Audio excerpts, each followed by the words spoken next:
अपने अधिकारियों को निर्देशित करो कि मेरी समस्या का समाधान किया जाए।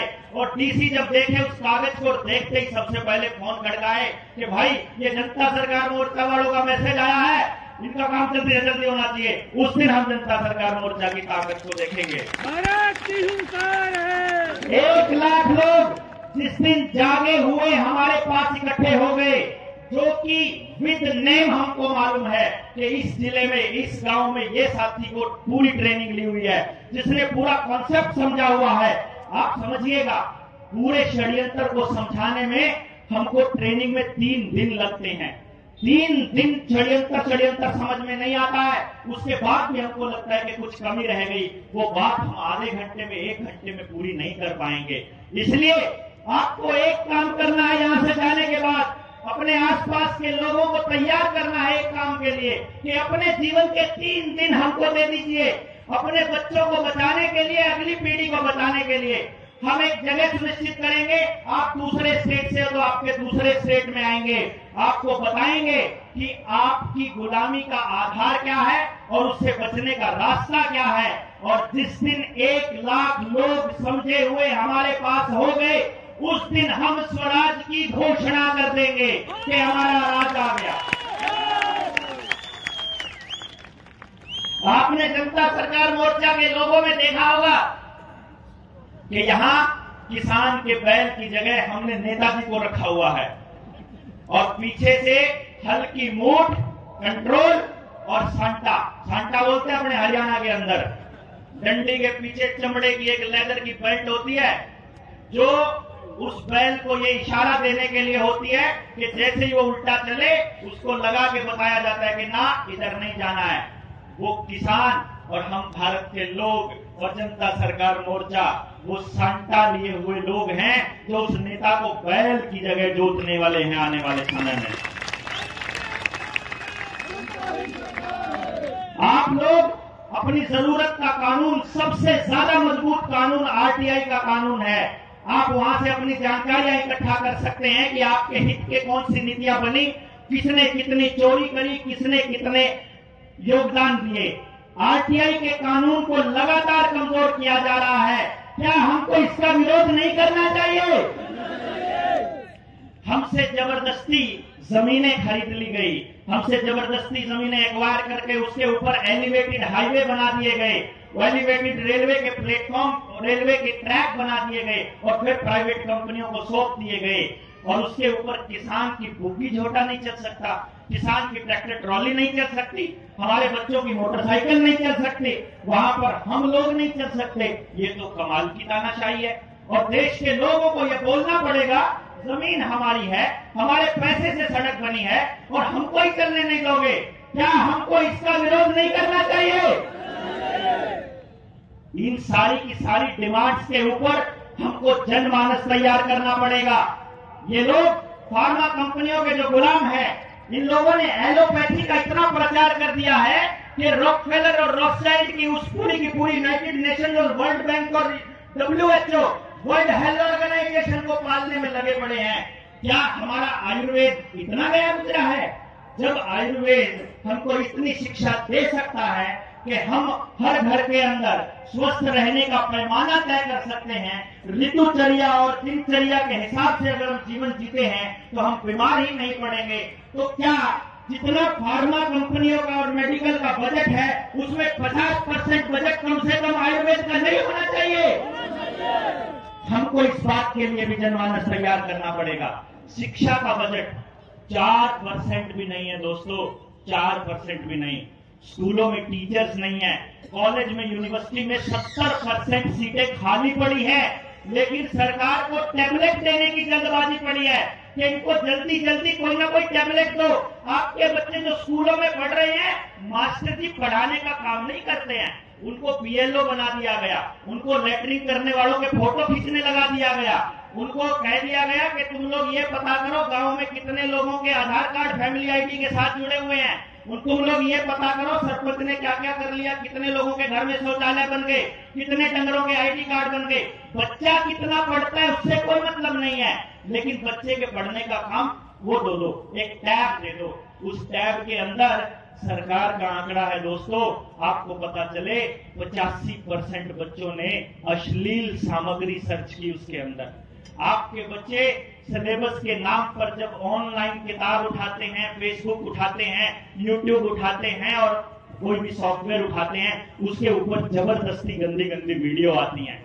हमारी अगली पूरी की पूरी पीढ़ी को बर्बाद करने का षड्यंत्र रचा जा रहा है। जो इतनी अश्लीलता परोसते हैं, उनको लाखों लोगों की भीड़ के सामने प्रदेश का मुख्यमंत्री खड़ा होकर उसका हाथ उठाकर उसको मजबूत करने का काम करते हैं। शर्म आनी चाहिए ऐसे मुख्यमंत्री को। और हम लोग यहाँ से कड़ी निंदा करते हैं ऐसी योजना का। आर्मी को खत्म करने के लिए अग्निवीर जैसी यूनिवर्सिटी को लेकर के आए योजना, जिसके अंदर पूरी तरह से आर्मी का पूरा खाता बर्बाद हो रहा है। जीएसटी लगाकर अनऑर्गेनाइज सेक्टर को बर्बाद किया जा रहा है। हर सेक्टर के अंदर नई नई योजनाएं लाकर प्राइवेटाइजेशन, पब्लिक प्राइवेट पार्टनरशिप के नाम पर कंपनियों को सारा कुछ दिया जा रहा है और आपका डेटा कलेक्शन किया जा रहा है। किसान को क्या कहते हैं कि तुम लोग अपनी अगर फसल का ब्यौरा नहीं दोगे तो तुम्हारी फसल नहीं बिकेगी। तुमको फसल का ब्यौरा चाहिए, तुमको हमारे खाते में कितने पैसे आए, कहां से आए, उसका ब्यौरा भी चाहिए।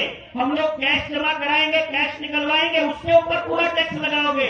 लेकिन जब देश के लोग सुप्रीम कोर्ट में कोई रिट डालते हैं, कोई एप्लीकेशन डालते हैं कि ये पॉलिटिकल पार्टियां उद्योगपतियों से पैसा लेकर उनके लिए नीतियां बनाते हैं और देश की जनता को नजरअंदाज करते हैं, तो उस टाइम पर देश की सरकार, सारी पॉलिटिकल पार्टियां हलफनामा देकर के सुप्रीम कोर्ट में कहती है कि देश के जनता को ये हक नहीं है कि इलेक्टोरल बॉन्ड के जरिए किस पॉलिटिकल पार्टी को किस उद्योगपति ने कितना चंदा दिया। क्या ये जानने का हमको हक नहीं है? मालिक को तो जानने का हक है नहीं। और नौकर जो सारी की सारी सुविधाएं हमारे पैसों से लेते हैं, निर्णय लेने की ताकत हमारी वोट से लेते हैं, उनको सब कुछ जानना है। उनको नहीं जानना है असल में जिस बाजार के दम पर वो सरकारों में बैठे हैं, उस बाजार को कंट्रोल करने वाली विदेशी ताकतों को जानना है कि इस देश के लोगों का कितना पैसा अभी बैंकों में पड़ा है, कितनी जमीन लोन पर चढ़ चुकी है, कितने लोग अभी कर्जदार होकर मरने की कगार पर आ चुके हैं, कितने बेरोजगारी का आंकड़ा है, कितने अकेले रहते हैं, कितने परिवार को छोड़ चुके हैं। क्योंकि प्रोग्रेसिव फार्मिंग की 2016 में नीति आयोग की मीटिंग के अंदर, जिसमें बिल गेट्स ने सरेआम ऑफिशियल डॉक्यूमेंट की बात कर रहा हूं मैं, ये उसने कहा था कि हमको इस देश की जमीनें चाहिए, किसी भी कीमत पर चाहिए, बड़े बड़े चंक चाहिए, 1000 एकड़ से छोटा कोई चंक नहीं चाहिए, कहीं 4000 एकड़ चाहिए, कहीं 8000 एकड़ चाहिए। कुछ लोग कहते हैं इस सरकार को गिरा देते हैं, इससे पहले तो फलाने वाली सरकार थी। आपको पता चलेगा वो जो फलाने वाली सरकार थी उसने भी 12-12 हजार एकड़ जमीन पूंजीपतियों को ऐसे ही चंक में पकड़ाई थी। वही प्रोग्रेसिव फार्मिंग की रिपोर्ट के अंदर, नीति आयोग की उस मीटिंग के अंदर, भारत की सरकार का कृषि मंत्री ये कहता है ऐलान करके ऑफिशियली कि हम लोग आने वाले 5 से 10 सालों में इस देश की आधी आबादी को खेती से हटा देंगे। या तो उनको हम इतना कर्जदार कर देंगे, या हम उनको गांव से निकाल करके शहरों में शिफ्ट कर देंगे, या फिर उनको पूरी तरह बर्बाद करके छोटे छोटे कबूतर खाने बना देंगे और उसमें जाकर के वो चले जाएंगे और गांव आपके लिए खाली हो जाएंगे। आपको मालूम पड़े, आपके गांव को ऐसे ऊपर से देखा जाता है जैसे सीआईडी वाले ड्रोन से हम लोगों को देख रहे थे। ऊपर से देखकर ये देखा जाता है कि ये वाला चंक हमको चाहिए, ये 10 गांव हमको चाहिए, क्योंकि यहाँ से नहर गुजर रही है, यहाँ से पानी खूब आता है, यहाँ पे बढ़िया जलवायु है और रोड का भी कनेक्शन है। उस एरिया को बर्बाद करने के लिए ये लोग वहां कोई फैक्ट्री लेकर आते हैं। कहीं इथेनॉल की फैक्ट्री आएगी, कहीं पर गन्ना फैक्ट्री आएगी, कहीं पर पावर हाउस आएगा, कहीं पर न्यूक्लियर पावर प्लांट आएगा, कहीं कोई दूसरा आएगा, कोई डंपिंग यार्ड बन जाएगा। उससे क्या होगा, आपके घरों में बदबू आएगी या राखी आएगी, मतलब राख आएगी, या आपको वहां आपका माहौल खराब हो जाएगा। तो देश के लोग, किसान अपने बच्चों को अपनी जबान से कहने लगेंगे कि एक काम करो, खेती में कुछ नहीं रखा है, गांव में कुछ नहीं रखा है, तुम अपना शहर चले जाओ, कोई नौकरी करो, नौकर बना दो। मालिकों को नौकर बनाने के लिए षड्यंत्र चल रहा है।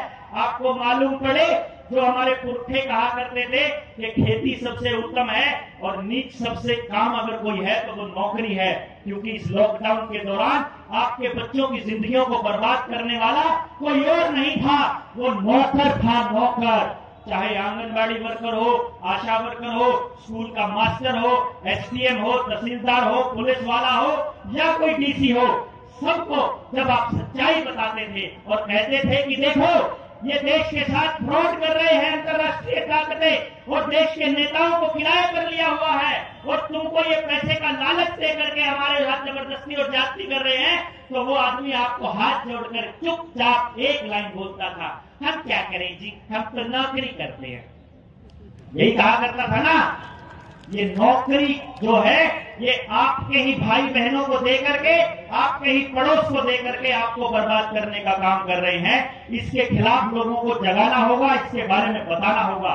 शिक्षा का स्तर इस लेवल पर गिरा दिया है, हर सेंट्रल यूनिवर्सिटी के अंदर इन लोगों ने ऐसे लोगों को बिठा दिया जिनका शिक्षा से कोई लेना देना नहीं है। स्कूल में मास्टर बनने लायक भी लोग नहीं थे और अगर उनका किसी एक खास संगठन से वास्ता है, अगर वो उसमें जाते हैं, उनके प्रचारक बने हैं और उन्होंने शादी नहीं की है, तो ऐसे ऐसे लोगों को उन लोगों ने वहां पर वाइस चांसलर की पोस्ट तक बिठा दिया और वाइस चांसलर अब यूनिवर्सिटीज को बर्बाद करने पे लगा पड़ा है। आपको नई शिक्षा नीति के बारे में पता चले, नई शिक्षा नीति के अंदर पूरी तरह से साफ लिखा हुआ है कि स्कूलों का इस्तेमाल आपके बच्चों की वैक्सीनेशन के लिए किया जाएगा। और आपने देखा होगा बहुत पहले जनता सरकार मोर्चा की पानीपत के टीम के साथी हो, चाहे बल्लभगढ़ की टीम के साथी हो, चाहे मेवात की टीम के हो, चाहे अंबाला की टीम के हो, जब भी मास्टर जी ने माँ बाप से पूछे बिना किसी बच्चे को गलत दवाई या सही दवाई, जो कोई भी दवाई या कोई भी इंजेक्शन लगवाया, तो उन्होंने थाने में एफआईआर करवाने के लिए पहुंच गए और मास्टर जी मन मर्जी के शर्तों पर समझौता करने को तैयार हो गए। ऐसी बातें जब मास्टर जी ने ऊपर बताई तो मास्टर जी के लिए एक हथियार दे दिया सरकार को, उसको स्कूल को। वो क्या दिया कि आपसे पूछे बिना मास्टर जी कुछ भी इलाज करवा सकते हैं अगर आपके बच्चे का अपार कार्ड बना हुआ है। वो आजकल आपके बच्चों का अपार कार्ड बनाने पे लगे पड़े हैं मास्टर जी। उनका एक ही काम है कि जब तक वो बच्चा पढ़ेगा तब तक कोई भी एजेंसी, चाहे कॉलेज हो चाहे स्कूल हो, आपसे पूछे बिना आपके बच्चों को कोई भी इलाज दे सकते हैं। उनका पक्का इलाज भी कर सकते हैं, क्योंकि आपका पक्का इलाज करना है, इन्होंने पक्का करना है। आप अगर संगठित नहीं हुए, आपने अगर आकर के क्रांतिकारी से विद्रोही की भूमिका में अगर आप नहीं आए, तो आपका पक्का इलाज होना तय है। मेरे बच्चे का इलाज ऐसा पक्का ना हो तो मैं लड़ रहा हूं, आपके बच्चे का ना हो तो आप सबको लड़ना होगा और देश के अंदर क्रांति लानी होगी। देश के लोगों को जगाना होगा कि हर आदमी अपनी जगह पर एक क्रांतिवीर बन करके निकले, अपने बच्चे को भी बचाए और अपने पड़ोस के बच्चे को भी बचाए। यही थीम जनता सरकार मोर्चा का है। जनता ही सरकार है। अब आपको बता दें, खेती से अगर निकालना है किसान को तो बर्बाद करना पड़ेगा, बर्बाद करना है तो उसकी फसल के दाम उसको ना मिले, ये तय करना पड़ेगा। खेती के अंदर उसका खर्चा ना हो, जनता सरकार मोर्चा ने साबित करके दिखाया है। सुनील भाई जैसे लोग हैं और दूसरे लोग भी बहुत जुड़े हुए हैं अपने साथ खेती पर एक्सपेरिमेंट करने वाले। पहली बार पूरी पैदावार बिना बाजार, बिना जहर, बिना बाजार, आप लोग अपने अपने गांव में चालू कीजिए। किसी भी किसान को सरकार से एमएसपी मांगने की जरूरत नहीं पड़ेगी। लेकिन जनता सरकार मोर्चा अपने इस मंच से सरेआम इस बात को पुरजोर समर्थन करता है कि किसानों के एमएसपी की गारंटी का कानून बनना चाहिए। बनना चाहिए कि नहीं बनना चाहिए?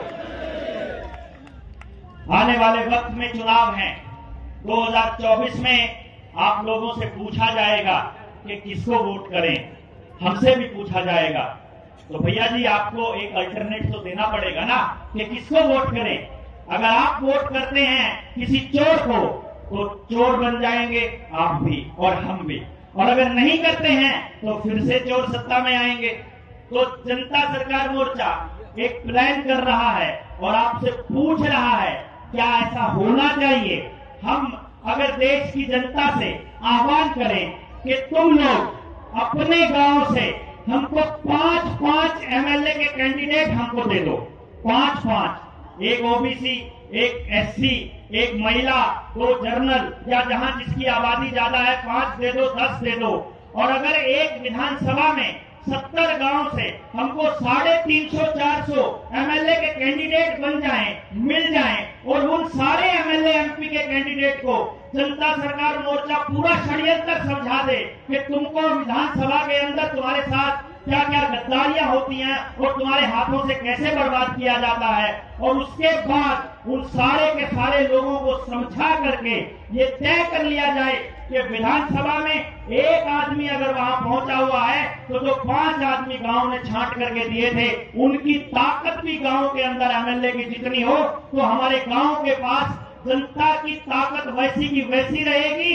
और वहां पर एक आदमी छांट करके उन सारे समझे हुए लोगों में से भेज दिया जाए।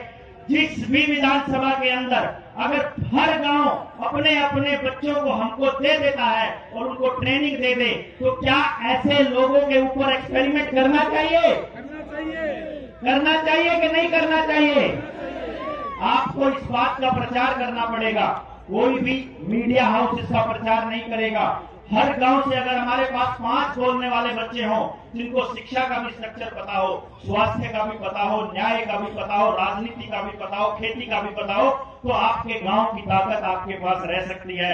क्योंकि अगर लक्ष्यों की बात करें तो जनता सरकार मोर्चा का एक लक्ष्य है कि जल, जंगल, जमीन और जानवर, इन 4 चीजों से रिलेटेड फैसले गांव करेगा, कोई भी नेता या कोई भी डीसी एसपी नहीं करेगा। सहमत हैं? हाथ खड़ा करके आपको सहमति जतानी पड़ेगी। आप लोग सहमत हैं? एक दूसरा, हम लोगों की एक लड़ाई है पूंजीवाद के साथ, क्योंकि पूंजी से नेताओं को किराए पर लिया जाता है। आपको समझना पड़ेगा कि शिक्षा, स्वास्थ्य, न्याय, राजनीति और खेती, इन 5 चीजों से पूंजीवाद समाप्त होना चाहिए। होना चाहिए कि नहीं होना चाहिए? कैसे होगा? हम कैसे करेंगे? गांव वाले किस तरह से करेंगे? इस रैली के बाद हम इसका आगाज करेंगे। एक एक व्यक्ति 100-100 लोगों के बराबर है, 1000-1000 लोगों के बराबर है, हम ये मानकर चलते हैं, क्योंकि इतने अनुशासित लोग किसी भी संगठन के अंदर नहीं है। हम लोगों से कुछ लोगों ने ऐसा कहा था कि 2 बजे लोग वापस जाना शुरू कर देंगे। हमको जानकर अंदर ही अंदर इस बात की संतुष्टि है कि रैली समाप्त होने से पहले एक भी आदमी रैली स्थल को छोड़कर नहीं गया है। इसके लिए आप सबको हम नमन करते हैं। सारी की सारी मीडिया अंबानी और अडानी के काबू आ चुकी है। वही मालिक हैं 2 ही लोग, और 2 पिलर ऐसे बना दिए गए हैं। अगर कोई नेता आपसे कहता है कि देश की इकोनॉमी 5 ट्रिलियन हो गई है कि 4 ट्रिलियन हो गए, 50 ट्रिलियन, भैया जी 2 ही लोगों के पास है सारे ट्रिलियन। हम लोगों के पास किसी के पास कुछ नहीं है। आप सब लोग कर्जे में हैं। आपको एक आश्वासन जनता सरकार मोर्चा के मंच से दिया जा रहा है। हम लोग सबसे पहला काम करने वाले हैं इस रैली के बाद, मैं और वर्मा जी और 4-5 साथी और मिलकर सबसे पहले वो सारे दस्तावेज ऑनलाइन जब हम चलते हैं तो लोग पूछते हैं वो कौन से दस्तावेज है जिनके भरोसे आप चल रहे हो। उन सारे दस्तावेजों को एक किताब की शक्ल में लेकर के हम बहुत जल्दी आपके बीच में आ रहे हैं। हर घर में वो दस्तावेज होगा जिसकी बदौलत आप सुप्रीम कोर्ट में इन बैंकों की खाट खड़ी कर देंगे। एक भी व्यक्ति को कर्जदार नहीं छोड़ना है। गांव के अंदर, शहर के अंदर, पड़ोस के अंदर किसी भी व्यक्ति को कितना ही बड़ा कर्जा देना है, आप उनको बोल दीजिए, आपका सारा कर्जा जनता सरकार मोर्चा उतारेगा। हम लोग वादा करते हैं।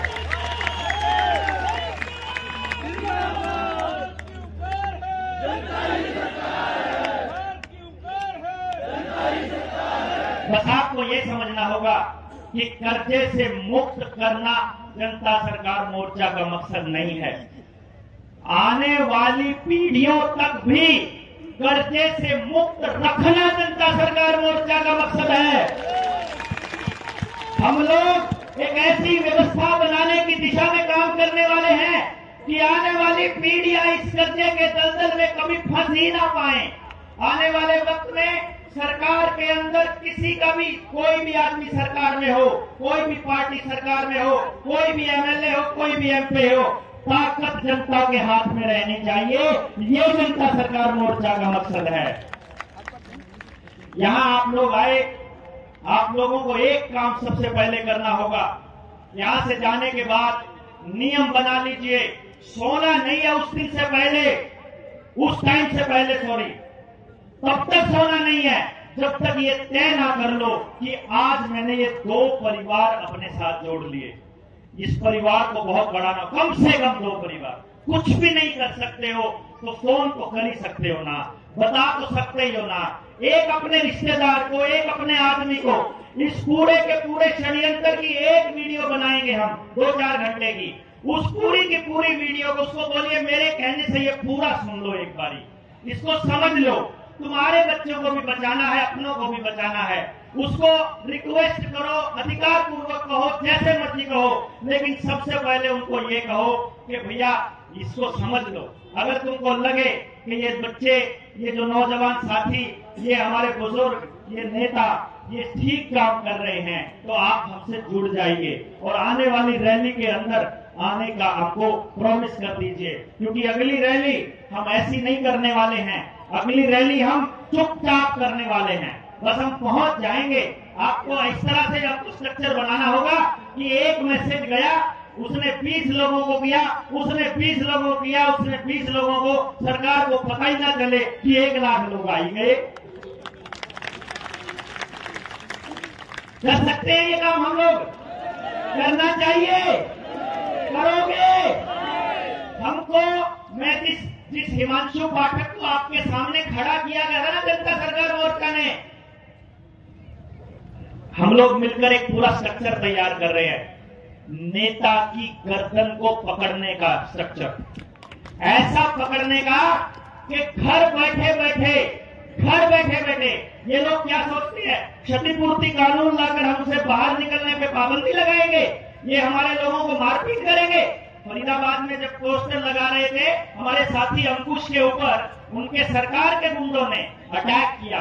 वैसे ही मुंह बांध रखे लोगों ने, जैसे वो लोग मुंह के अंदर दंगा करवाना चाह रहे थे, ऐसे ही लोगों ने, सरकार के लोगों ने हमारे लोगों पर अटैक किया। तो हमको उसने मैसेज किया जब सोमदेव ने, तो मैंने उसको सबसे पहले एक बात कही। जब उसने कहा कि भाई साहब हमारे ऊपर हमला किया, मैंने कहा कौन थे? बोला सरकार के लोग थे। तो मैंने कहा बधाई हो, तुम लोग सरकार की नजरों में आ चुके हो, मतलब सरकार के लिए खतरा बन चुके हो। अब एक बात ध्यान से सुन लेना, जितने लोग यहाँ आए हो ना, आप सब लोग विद्रोही की कैटेगरी में आ चुके हो। सबके मोबाइल की लोकेशन आ चुकी है, सबको पकड़ पकड़ के रगड़ने का प्लान सरकार की सीआईडी बना चुकी है। आपके पास रास्ता है, हमने आपको घेर लिया है, अब आप घिर चुके हो। आपके पास कोई रास्ता नहीं है अपने आप को मल्टीप्लाई किए बिना। आपके हर एक आदमी के पास अपनी 20 से 50 लोगों की टीम होनी चाहिए, जो एक फोन कॉल पर आधे घंटे के अंदर थाने में, एसएचओ के पास, डीसी के पास कहीं भी खड़ी हो जाए। सरकार का जबरदस्ती का कोई खंभा लग रहा है, कोई नाली खोद रहे हैं, कोई जबरदस्ती किसी को कोई इंजेक्शन लगाया जा रहा है, कोई जबरदस्ती का कोई फरमान जारी हो रहा है, कोई भी सरकारी कर्मचारी जो बेईमान है, क्योंकि सरकार के गलत नियमों को केवल बेईमान सरकारी कर्मचारी मानेगा। कोई भी सरकारी बेईमान अगर आदमी अगर देश के लोगों के साथ जबरदस्ती करेगा तो जनता सरकार मोर्चा वहीं पे खड़ा मिलेगा अपने साथियों के रूप में। आपको खड़ा हो जाना है, इसलिए आपके पास अपने आप को मल्टीप्लाई करने के अलावा रास्ता है नहीं है। मैं इस मजबूरी में आपको छोड़ रहा हूं। हम लोगों ने आपको लपेट लिया है, आप अब वापस नहीं जा सकते। दिल्ली में जब नए नए फ्लाईओवर बनने शुरू हुए थे तो पता चलता था कि भैया अब अगर इस कट से आगे निकल गए तो यूटर्न नहीं है, अब तो बहुत आगे से आएगा। तो आप लोग वो कट पार कर चुके हो, आपका यूटर्न अब कभी नहीं आएगा। अब आपको क्रांति के रास्ते पर ही चलना होगा।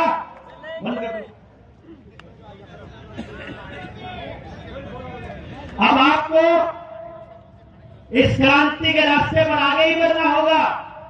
हम लोग रहें ना रहें, ये लोग बैठे हैं जो मंचों पर बैठे हैं, मंचों पर और लोग आएंगे, ये लोग निकल जाएंगे, हम लोग फोटो में आ जाएंगे, कहीं भी कुछ भी हो जाए, किसी को कोई फर्क नहीं पड़ने वाला है। ये मोर्चा ऐसे ही दिन रात मल्टीप्लाई करता रहना चाहिए। ये जिम्मेदारी हम लोग आपके ऊपर छोड़कर जा रहे हैं। बहुत सी बातें करनी है, मुझे नहीं पता कि हम पूरी बातें कर भी पाएंगे कि नहीं कर पाएंगे। रेलवे के अंदर देख लीजिए, सारी रेलवे की 3 लाख एकड़ जमीन पड़ी थी खाली, सारी अडानी को देने की योजना बन रही है। 9 लाख एकड़ जमीन आर्मी के पास पड़ी थी, वो सारी की सारी अडानी को देने की योजना बन रही है।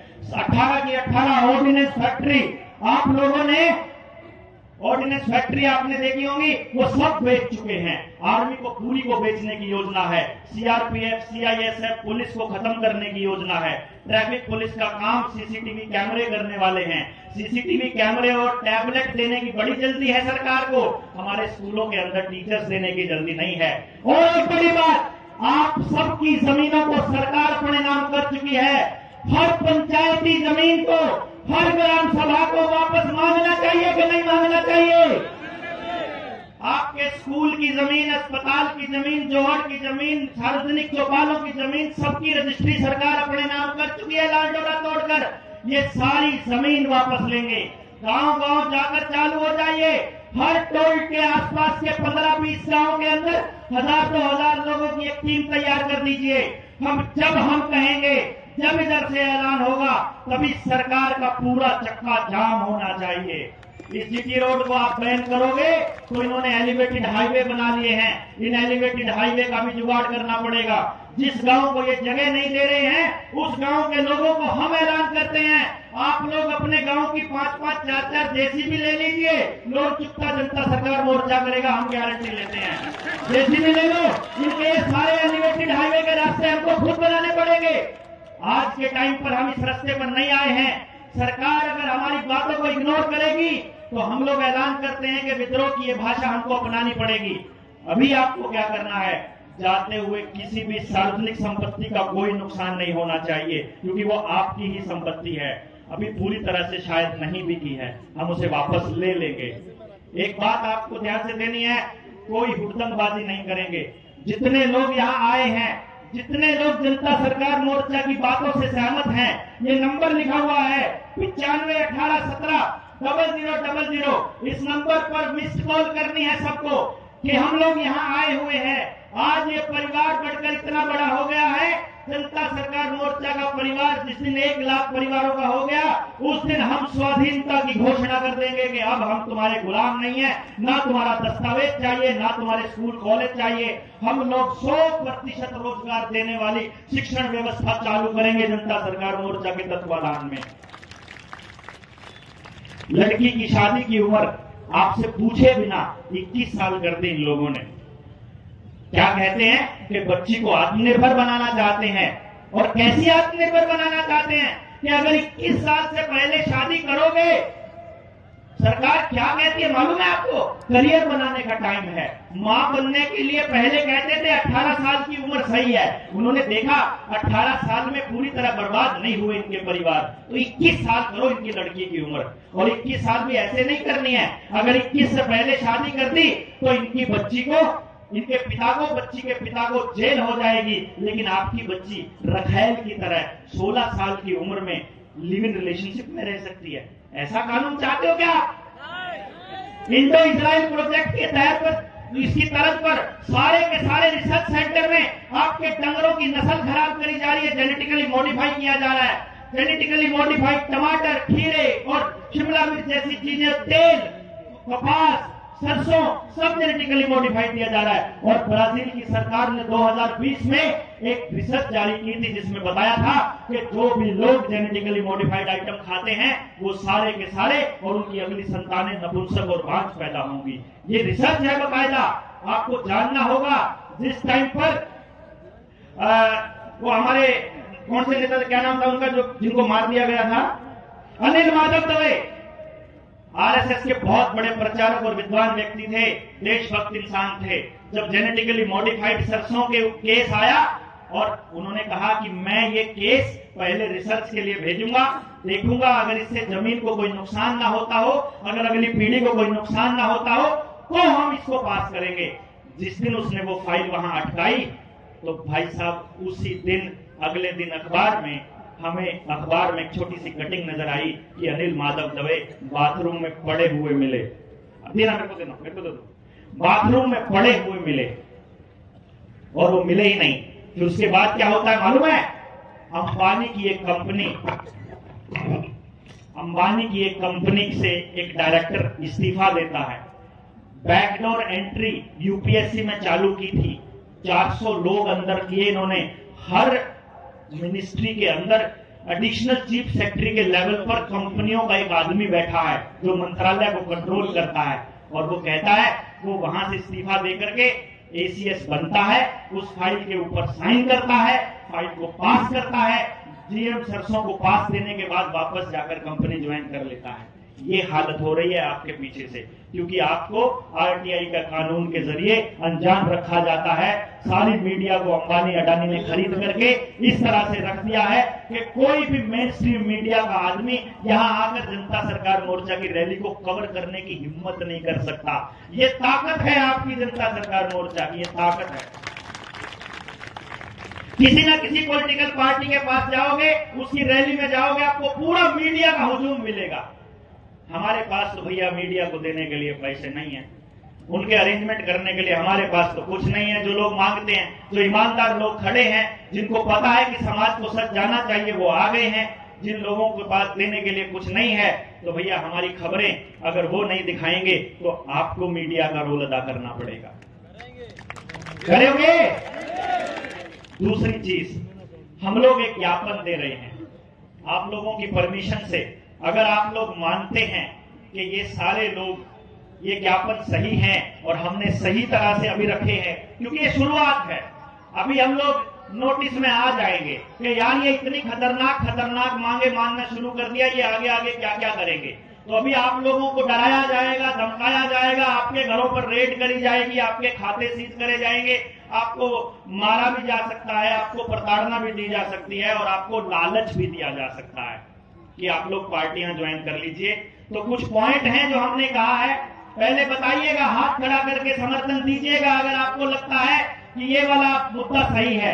पहला मुद्दा, टोल टैक्स के रूप में जनता से लिए जा रहे टैक्स की पारदर्शिता के लिए हर टोल टैक्स पर एक डिजिटल बोर्ड लगे, जिसमें उस रोड को बनाने का कुल खर्चा और प्रतिदिन इकट्ठा हो रहे टैक्स को घटाकर शेष राशि अपडेट होती रहे और बिना फास्टैग वाले वाहन से कैश के रूप में दोगुना भुगतान बंद हो।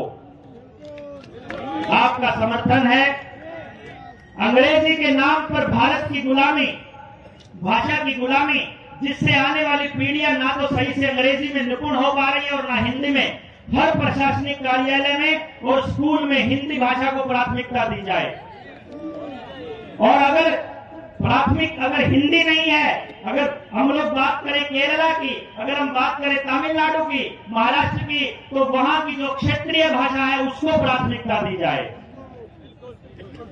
विद्यार्थियों के लिए स्कूल में हर बच्चे को रोजगार देने वाली शिक्षा का पाठ्यक्रम लागू हो। एक भी बच्चा बेरोजगार ना हो, ऐसी शिक्षा दी जाए और जो शिक्षा रोजगार न दे सके वो शिक्षा बंद कर दी जाए। स्कूल के पाठ्यक्रम में देश के लिए सर्वोच्च बलिदान देने वाले शहीदों की जीवनी शामिल हो, ताकि आने वाली पीढ़ियां अपना क्रांतिकारी इतिहास न भूलें। खेती और तमाम सार्वजनिक संस्थानों में प्राइवेटाइजेशन और निगमीकरण बंद हो, ताकि आने वाली पीढ़ियां भी खेती करें, और खेती ही सबसे ज्यादा रोजगार पैदा करती है, इसलिए खेती को सुरक्षित रखा जाए। एग्रीकल्चर विश्वविद्यालयों में देसी बीजों का संग्रह हो और आने वाली पीढ़ियों को ऑर्गेनिक खेती के लिए प्रोत्साहन दिया जाए। हमारी खेती, अगर हम ऑर्गेनिक खेती करना चाहते हैं तो उसके मूल में गाय हैं, इसीलिए गो हत्या को बंद करने का कानून बनाया जाए। पशुओं का प्राकृतिक तरीके से गर्भाधान हो, जिसके लिए प्रोत्साहित किया जाए ताकि पशुओं की नस्ल बचाई जा सके। आईवीएफ के जरिए नहीं और टीकाकरण के जरिए नहीं बल्कि प्राकृतिक तरह से ही हम लोगों के बच्चे जन्मने की प्रक्रिया को सुनिश्चित किया जाए। भ्रष्टाचार के कारण हो रही अव्यवस्थाओं से आम आदमी परेशान है, इसीलिए हर भ्रष्टाचारी की जवाबदेही तय हो और उससे वो सारा पैसा वसूला जाए जितना भ्रष्टाचार उसने देश के साथ किया है। सारे काले धन को राष्ट्रीय संपत्ति घोषित की जाए। किसी भी डॉक्यूमेंट को आधार कार्ड से लिंक करना अनिवार्य ना किया जाए और फैमिली आईडी और आधार के बिना शिक्षा से वंचित ना किया जाए। हर दफ्तर के अंदर, हर सचिवालय के अंदर आधार कार्ड और फैमिली आईडी जब भी मांगता है तो आपको सबसे पहले एक सवाल करना है, अपना फोन चालू करो, फोन चालू करके उसकी बात सुनो, वो क्या कहता है। उसको बोलो मुझे फैमिली आईडी नहीं देनी है, अब बताओ तुम काम करोगे कि नहीं करोगे। वो बोलेगा मैनुअल करना पड़ेगा, तुम्हारे को 7 दिन लगेंगे, तुम्हारे को 6 दिन लगेंगे। आपको एक काम करना पड़ेगा, जिस भाई के पास इतनी ताकत हो, सब्र हो कि लोकल लेवल पर अपनी टीम तैयार कर चुका है, तो 6 दिन नहीं भैया, उसको बोलिए मैनुअल करवाऊंगा और शाम तक लेकर जाऊंगा, और नहीं तो कल से यहां धरना देकर चालू करूंगा। तुम लोगों को काम तो करना ही पड़ेगा। ऐसा कैसे हो सकता है कि मैनुअल 6 दिन और ऑनलाइन आपका साथ के साथ? ये नहीं चलेगा। दस्तावेज तुम्हारा आधार कार्ड क्यों चले? मेरे गांव का नंबरदार कह दे, मेरे गांव का सरपंच कह दे, मेरे पिताजी का वोटर कार्ड लगा दिया और मेरे पिताजी ने लिख करके दे दिया कि मैं हूं वो आदमी, तो तुम्हारे दस्तावेजों का क्या रोल रह जाएगा? जनता के टैक्स के पैसे से बने सार्वजनिक संस्थानों का निजीकरण बंद हो। सही है। 152D सहित सभी भारतमाला हाईवे पर जितने भी भारतमाला के हाईवे हैं, वहां किसान के ट्रैक्टर, ट्रॉली, मोटरसाइकिल समेत सभी वाहनों को चलने की अनुमति हो। किसान के लिए एमएसपी की गारंटी का कानून जल्दी से जल्दी बनाया जाए। बैंक खातों से बिना खाता धारक की अनुमति के कोई एक सिंगल पैसा भी ना काटा जाए। शहीद स्मारक स्थल हुसैनीवाला पंजाब में जो एलपीजी की गैस जो जल रही है, उसको बंद करके देसी घी की जोत को ही चालू किया जाए, जिसको जनता सरकार मोर्चा ने चालू किया था। और वातावरण में, आसमान में हवाई जहाजों से किए जा रहे केमिकल का, रसायनों का, कृत्रिम वातावरण, जियो इंजीनियरिंग पर पूरी तरह से रोक लगनी चाहिए। हार्ड टेक्नोलॉजी से मन मर्जी की बारिश और सूखा, बाढ़ और भूकंप के रोग पर रोक लगनी चाहिए। सही है। आप लोगों का आना सफल हुआ। हम लोग